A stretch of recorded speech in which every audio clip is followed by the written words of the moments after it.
Welcome Doggies fans to the second week of Inside the Kennel.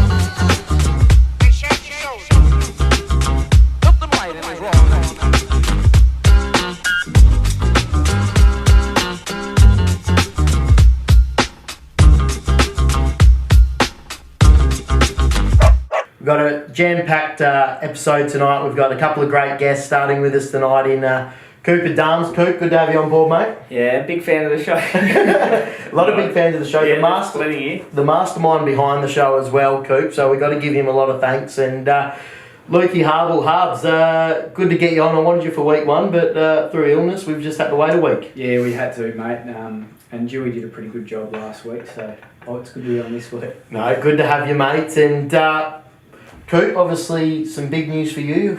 You'll be back this week after the ACL? Yeah, back in this week. About 400 days post-injury now, so yeah, good to be back. Body's feeling good, you ready to go? Yeah, feeling pretty fresh, so hopefully we hold up. Absolutely, mate. And Luke, bit of a disappointing start on the weekend for both teams, but obviously for the league as well. That first quarter was one to probably forget. Yeah, no, it was rubbish. The first quarter, first half was no good. Second half we played some good footy, so hopefully put that into this week. And speaking about Darmsy and I did a bit of one-on-one work Tuesday and he belted the daylights out of me, so he's ready to go. Beautiful. Good to hear. Someone else that's ready to go, and we'll get straight into his very own segment. He's got a massive head. If he didn't have a massive head before at the club, he's got an even bigger one now, which probably matches that nose on Prez. So we'll get straight into his segment, Quick Hands. It's time for the Quick Hands with Kyle Burstbury.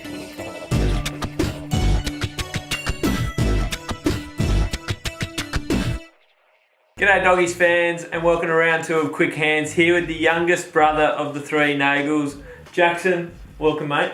Thanks for having me, Kyle. You know how it works, so we're just going to jump straight into it.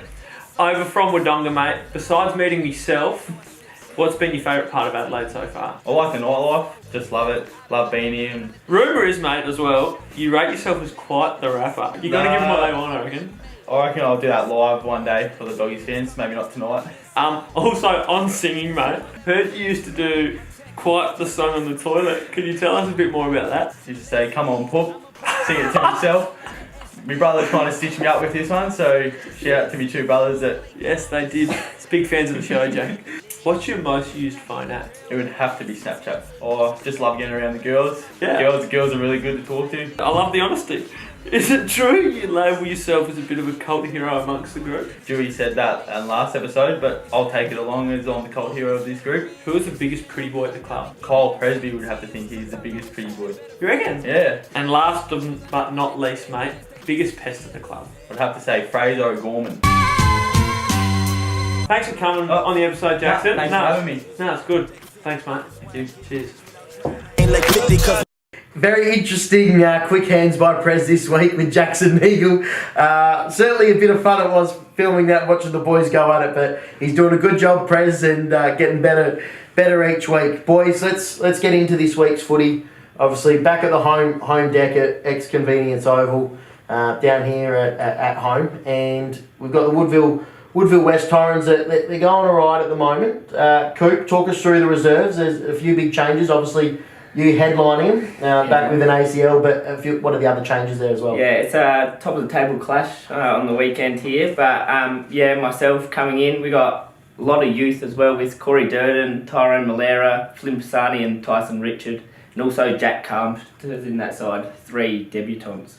So 4 debutants. 4 debutants as well, so fantastic for the club, blooding some youth, mate, and we touched on your body. You're going to be... Where are you starting? You're starting on the bench or working? We're on the field. We're starting at forward flank, and I think we're going onto the wing, but see how we go. So beautiful. So for the Doggies fans, what time's the game? 11:30. 11:30 on Saturday. Get down here, get your Cooper Darms banners back out of the closet and support the big fella. I'm going to come down. I promised I'd come down for a look if he was playing. So I'll get down here and support the boys. And Harbs, let's have a look at that league side. Not too many changes. No, we've just got 2 wins to the squad. So Nick Gillard after a good game last week, and Big Jono Marsh as well was in some good form. So they've come into the 23, and there'll be some changes made closer to the game. Absolutely. So big Johnny Marsh is the young ruckman. Yep. That's come over this year, impressing in the reserves. Yeah, he played a few league games early as well.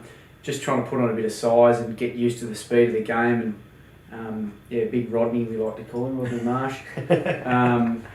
He'll do well. Him and Timmy Auckland, we need them to be firing together if we're going to be a successful team. So. Absolutely, and Woodville obviously just sitting above the doggies on the ladder, but they have come into some form the last couple of weeks with a couple of wins. Yeah, they have. I think after the bye, they've won 2 or 3 on the trot, and their senior players seem to be really hitting their straps.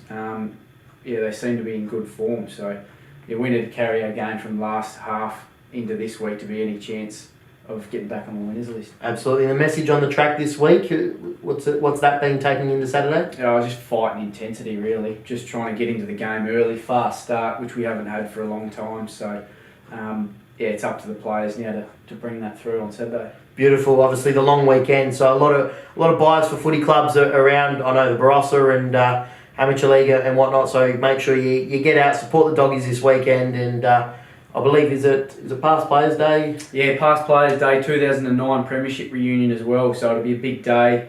All the current players are looking forward to that as well. Just a great time for the club that decade. Yeah, and people love to come back for it as well. So. Absolutely. I know. I was talking to Braden O'Hara during the week. It was shattered that just through his footy and injuries he couldn't get over it, but was wishing the boys all the best. And on that, lads, we'll get into another past player, and got a very special guest for an interview this week in John Platten. So take a look, because we've got so much to talk about. We've had to film it in 2 parts, so we've got part 1 coming up for you now. All right, Doggies fans, got a very special guest with us this week.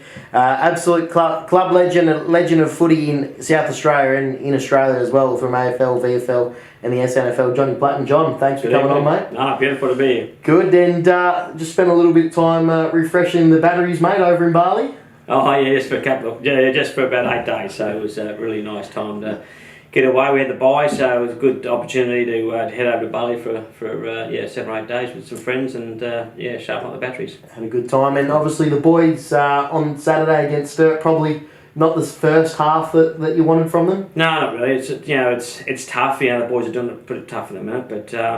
Look, there is some good signs there in the second half. I think we outscored in the second half, but that's no prize for us. We need to be playing good footy right at the start, so we can finish games by beating teams. But you just can't beat sides when you don't keep going the first half. And this week against the Eagles, you reckon we're going to see a bit of a momentum change, try and come out the blocks? Oh, I hope so. Look, we're still trying to keep pretty positive, and the way that Roy's coaching and things like that. So we're going to change a bit of stuff around, and hopefully we can put it together a bit more, and the boys start the game off much better than they did last week. Absolutely, mate. And let's talk about your career. It's an amazing one of the legends of the AFL. And how did you, in the first place, find yourself at Central Districts? Well, pretty easy, because I broke for all my life, and playing footy with my junior club, Elizabeth Football Club, which has been fantastic to me, and age of 6, and then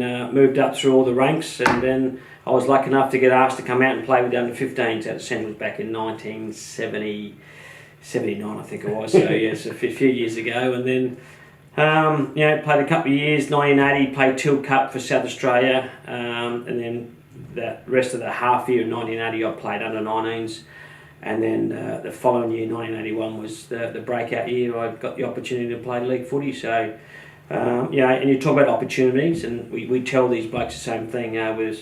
I think I played a reserves game the first year in 81. Yep. And then a few blokes got injured, and I finished up kicking 6 or 7 goals in my first reserves game. So the opportunity came for me right there and then. A few of the midfielders got injured, so I was the next call up, and I took that opportunity, and away I went. Absolutely, mate. And do you remember that first league game or getting the call up? Do you still remember it to today? Yes, I do. I remember getting the call from Daryl Hicks on a Thursday night after finished training, and I've gone home, and as you do, you just sit around home and a phone call around about, I think about 9 o'clock or something like that. It was Daryl Hicks, and he said, "Look, son, you're playing your first game." So I was pretty excited. Mum and Dad were very excited, and so we played North Adelaide here at Elizabeth. So first, I think I was wrestling Raver, and the ball came out of the middle. I took a mark and a half full flank, thinking, "Wow, this is so good." Mark, first kick in Sandford footy, goal, and I've had it all planned out. Yeah. So I missed the goal. So it was all, there we go again. But no, it was great. So since then, since '81, it's been fantastic. The club's been great to me. As a kid growing up, Barragoon for all my life, and it's just great to be back. So involved now, obviously. How long have you been now involved as an assistant coach? Assistant for the last 10 years. So so you just love being around the club? Oh, it's great, and to see some blokes go on and play AFL footy and trying to get the best out of the guys as well. It's it's a different era for footy blokes and for guys coming through, and you just gotta persevere with it. Absolutely, and you look at some of them that have come out of the draft last year. Obviously, the 4 boys getting picked up, and Haitley's already played, McLennan's already played. Darcy Ford is a mature age, has got his first game and kicked 3 as well. So he obviously must be proud to see those boys go through. Oh, for sure. Just the opportunities. We talk about opportunities for guys. And it's a matter of just working hard. It's not just a matter of coming to training and just chalk up games and things like that. These guys had the opportunity. They wanted to move on. They wanted to play AFL football, and it doesn't take much to do that in a sense of where they are here training and playing. It's another 10, 15, 20% more effort and learning and teaching in these kids. The opportunity's here for them. Absolutely, mate. And in 1984, you win the McGarry Medal. What was that like for you? Oh, it was pretty amazing. And I talk about the stories and that you just want to play footy because you love footy. It was just me. I come from a big family from Elizabeth. 5 brothers and 3 sisters, and we all played sport, and I always just wanted to play footy, and for Centrals, and it's my club which I broke for all my life, and then they get the opportunity to play a league game in '81, and then in 1984 had a good year. Unfortunately enough, that was probably one of the best years for the club as well. I think we finished 3rd. It would have been nice to win a premiership, but unfortunately I couldn't. So, but I had a pretty good year, and things worked out for me. Back in those days, it was the umpires gave 3 votes each, so I finished up winning the McGarry Medal by 66 votes, and the next bloke was Craig Bailey on 50. So it wasn't a bad year for me. I really enjoyed it. Absolutely, and from there, got picked up by Hawthorn. How did that sort of come about? Well, Hawthorn saw me play back in the Teal Cup in 1980. Yeah. Okay. Yeah. So I was just a 17-year-old little skinny kid, and this the Hawthorn Footy Club saw me then, and then I played my league game in '81. So then they came and saw me at the end of 1981. My first league year was Centrals, and they signed me up, and they said, "Look, we think you've got some sort of ability. We want to make sure you go the right way, and we're pretty keen for you to come to Hawthorn." So, which is great. Yeah. Back in those days, you can ask Bradley and Motley and Kernahan, these sorts of blokes. It wasn't the BN and all in to play AFL footy or VFL footy back days. We wanted to play here in our sample team. We want to play state footy. We want to play 100 games here. And so we did all that, and that was the thing which we wanted to do. So at the end of 5 years later, I finished up playing in my last year at Centrals in 1985, and then I tried to do as much as I can in those 5 years. Unfortunately, I didn't win a premiership, but winning the 2 best and fairest, so it was probably time for me to move on. And it was the same as Bradley, Motley and Kernahan as well. It was probably time for them to move on as well. 100 games, state football, McGarry Millis, all those sorts of things you've done. So the next step was to play the VFL. Play the VFL. John, stay with us. We're going to come back with part 2, which will be shown next week. A fantastic part 1 of a great interview with Johnny Platten. How good's it, boys, to have someone like John Platten at your club and with you day in, day out? Yeah, he's a great man, John. I remember 2009 was my first year, and playing in the reserves, and Jeff Brown, who's good mates with John, brought him down to the club to do my vision. And I remember sitting there in awe. I can't even remember what he showed me and tried to work on. I remember getting on the phone to the old man and uncle, who's a Mad Hawk supporter, saying, "You won't believe this, John Platten's just come and done the vision." I was absolutely stoked and starstruck, and he's been our assistant coach for 5 years now, 6 years. Just a good knockabout bloke. Just, you wouldn't think he's done what he's done because there's no arrogance at all, and he's a very funny bloke too. Fantastic. And for the young boys, Coop, amazing. Yeah, he loves telling a couple stories here and there, which you probably heard about. Doesn't mind bringing up the Brownlow here and there as well. No, that's it. I actually heard a rumour that he was getting around a red pair of budgie smugglers over in Bali in his week off as well. Pink. Pink yeah, right. So just still loving it, Johnny. So no, ripping man, and there'll be part 2 of that to come next week. So stay tuned for that. As we said last week, obviously we've got the competition, the jumper in front of us. That's going to be signed by the entire playing group, and every time you like and share the video, each week you go into the draw to win that at the end of the season. So if you shared it last week, share it again. You double up on your entry as well. So make sure you keep doing that. Get down on Saturday, past Players Day. The Resi's starting at 11:30. Come and watch the big fella. Makey, get back on the track, and then come watch Harbs and Prez and the boys at 2:10. It's going to be a great day against Woodville West Torrens. So get down here and support the boys, and we'll see you all next week. Who let the dog out?